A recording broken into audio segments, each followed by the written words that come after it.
guys, I want to show you just some simple tips on how to use your diffuser.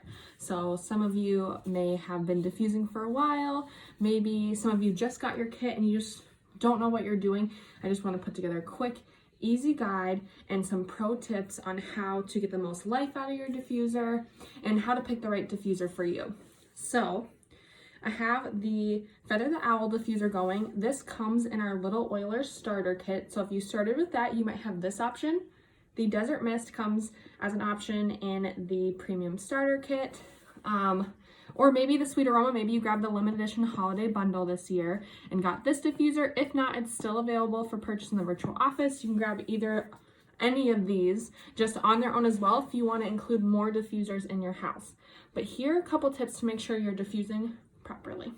So in the Desert Mist, what's nice about all the diffusers is they generally have the same manuals. So once you learn how to use one diffuser, you can take those tips and use it in any diffuser. So most diffusers are going to look like this underneath.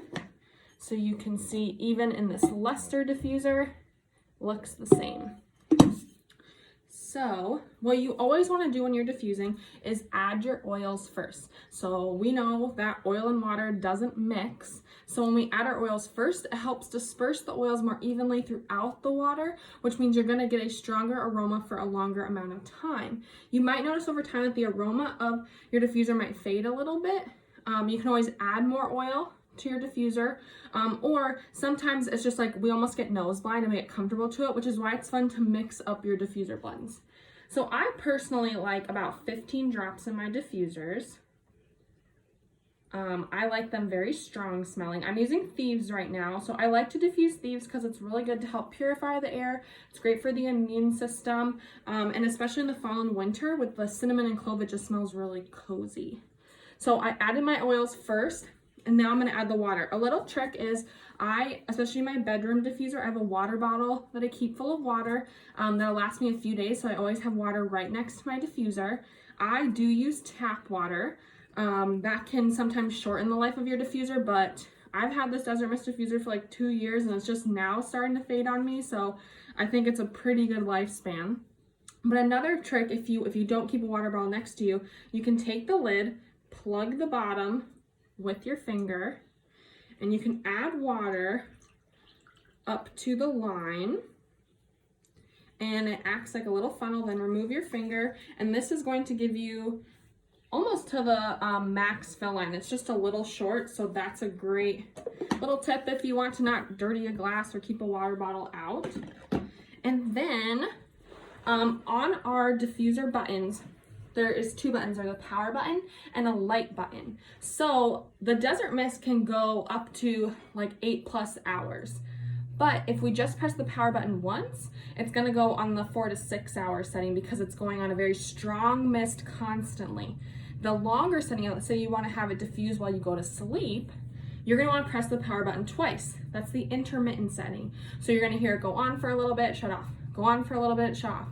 And that's gonna help it last longer throughout the day. So you would just press the power button once for it to be full, press it again for intermittent, and then there's a third intermittent as well. That'll make it last even longer, over 12 hours. And then you press it a 4th time to turn it off. So it just depends what you're looking for. If you like to change your diffuser recipe often, maybe you just want the shorter setting and let it just really go and fill up the room. And then you can see it has the light on it. If you're using this in your bedroom and you don't want a night light, you can use the light button to press and click through all the different light settings. So it doesn't flicker in real life. That's just kind of what the light through the window in the video are showing. But you have all these different color option settings.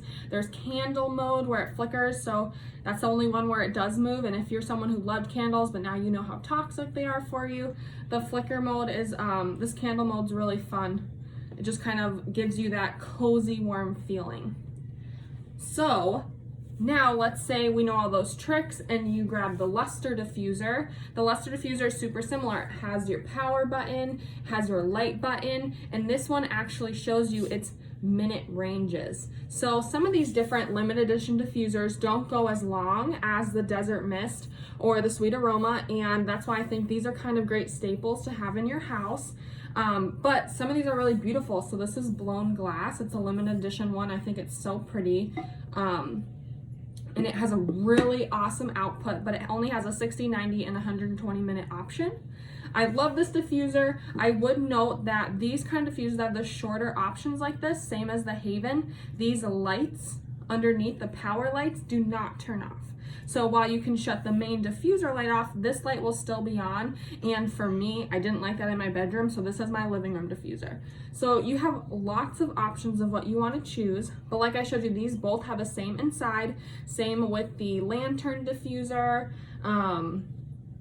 Same with, gosh, the Dewdrop, which I don't even know if they still make anymore. And then your Feather Owl diffuser and the Sweet Aroma have the same inside, where they're actually, the dome is connected inside, so you won't have to worry about that part. So it's the same functionality of the power button, where you can go through the different length of diffusing sessions. And then this one even has the light button as well, so you can turn that off. The Sweet Aroma is my favorite bedroom diffuser.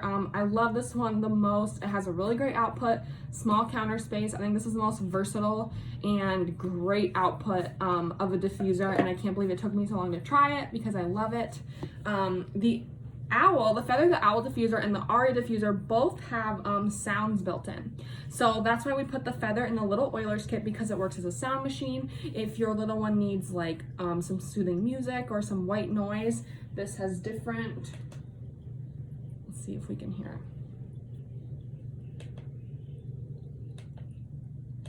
The Feather Owl is a little different too. You tap on the feet to turn the lights on and off, and to turn the diffuser on and off.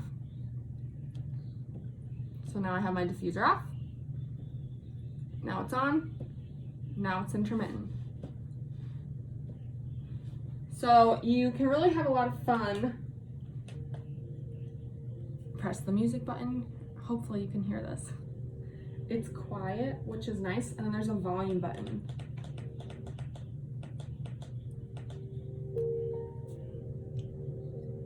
So I actually keep this diffuser in my office, and when I get stressed, I let the music play because it's just really soothing. So that's an option too. All of these can serve as night lights.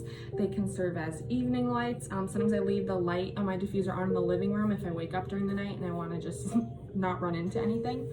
So a lot of great options. I love diffusing Thieves. Some of my other favorite blends are doing Thieves and Citrus Fresh, Peppermint and Lemon, Lavender and Peppermint. I love Eucalyptus and Jade Lemon. There are tons of really fun diffuser blends you can make, and don't be intimidated to just play around and see what you like. If you're unsure if like two oils are gonna go good together, what you can do, let me grab another bottle, is you can take both the lids off, hold them next to each other, and just run them under your nose and see if you like that combination before you add them to the diffuser. I've really never had a diffuser combo that I think I was like, oh my God, this smells awful. So play around, utilize the free PV promos to grow your oil collection so you can dive into even more diffuser blends. But using your diffuser every day is a great practice to get into and a great habit to build to help you use your oils and just kind of get exposed to that plant juice every day and get them in your system. And it's a great way to get your family members into oils without having to chase them around and put oils on them. So I always put my diffuser on when I go to sleep. I usually turn my diffuser on in the morning. I diffuse when I'm cleaning. I diffuse midday when I need a brain break from work. I diffuse to get motivation before I work out. I love my diffusers. I have one in every room. And once you build that habit, you'll start wanting to collect more and more and add them to your home as well. So I hope that showed you a few tips on how to use your diffuser. It is important to clean your diffuser every once in a while if you want. I'm lazy, I rarely clean mine, but you'll just take a little cotton swab to the little disc that's inside and you'll wipe it out. If you use thicker oils such as myrrh or vetiver, abundance, that kind of have a more resiny feel, it's important to clean your diffuser more often. I don't usually use those as much, so I don't clean my diffuser as often, and like I said, I've really had mine last a long time. Make sure to also pay attention to the max fill line. You don't want to drown your diffuser. That will make it stop working. The reason we have a max fill line is because it bubbles as it diffuses. So if you take this off, you'll actually see water kind of bouncing around. So you want to make sure you give it that extra room, otherwise it will flood your diffuser. So I hope those tips helped you feel confident to start using your diffuser every day. And if you have any other questions,